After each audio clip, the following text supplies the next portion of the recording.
Bonjour à tous et bienvenue sur la chaîne. Aujourd'hui une vidéo comparative entre deux types de couteaux. D'une part les José da Cruz portugais, d'autre part les Holberg italiens. Ces deux types de couteaux étant des descendants directs du vénérable Opinel, qu'il copie largement. Commençons par présenter les couteaux présents sur la vidéo. Un da Cruz en taille L avec un manche en buis, un autre en taille M avec un manche en chêne vert, et un troisième en taille S avec un manche en acacia. Côté Holberg, 3 manches en noyer en taille L, M et S. Commençons par comparer les lames de ces couteaux. Nous avons deux lames de profil clip point avec côté José da Cruz des lignes plus agressives, une lame plus acérée. Côté Holberg, un profil moins agressif avec un profil de lame très proche de l'Opinel français. Les deux marques utilisent aussi bien des lames en acier au carbone que des lames en acier inoxydable. Ici on le voit, nous avons côté da Cruz une lame en acier au carbone, identifiable à sa patine, tandis que côté Holberg, nous avons une lame en acier inoxydable, sans la moindre patine.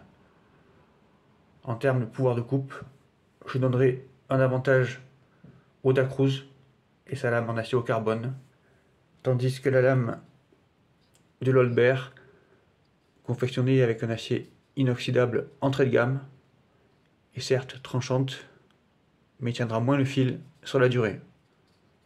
Donc, léger avantage pour les da Cruz au niveau de la lame.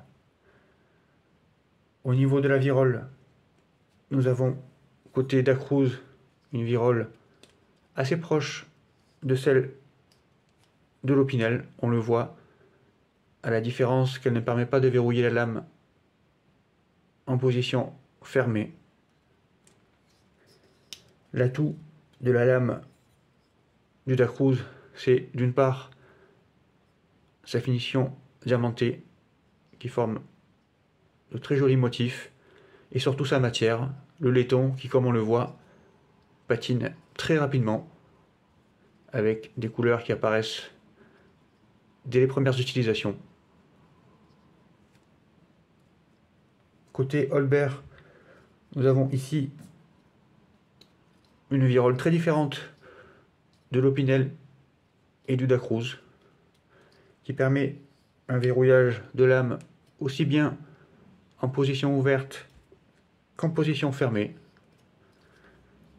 Un verrouillage qui se fait avec le pouce d'une seule main, contrairement à l'Opinel et au da Cruz, au moyen de cette pièce métallique rotative.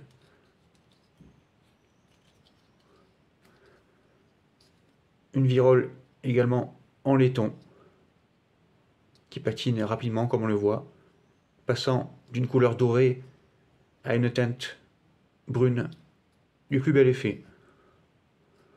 Donc pour la virole, je donnerai un avantage à l'Holberg vis-à-vis du da Cruz. Au niveau des manches, nous avons côté da Cruz des manches assez gros, assez carrés, avec une ergonomie moyenne en raison de ses angles.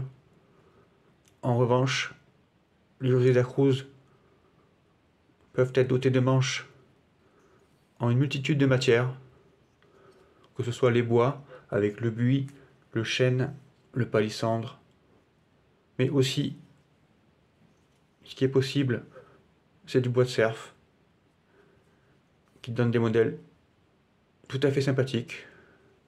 Je n'en ai pas encore.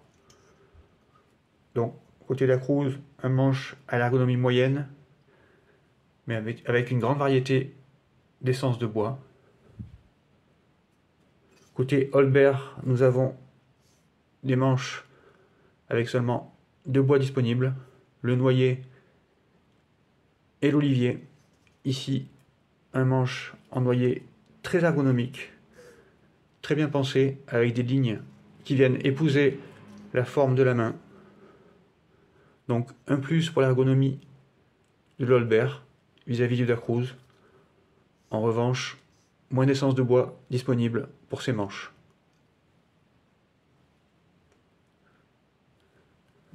Voici cette vidéo comparative entre d'une part les couteaux portugais José Dacruz, d'autre part les Holbert italiens, descendants directs de l'Opinel. Deux couteaux que j'apprécie de manière égale. Je vous laisse me dire en commentaire vers laquelle de ces marques va votre choix. Je vous remercie pour votre attention. À bientôt sur la chaîne.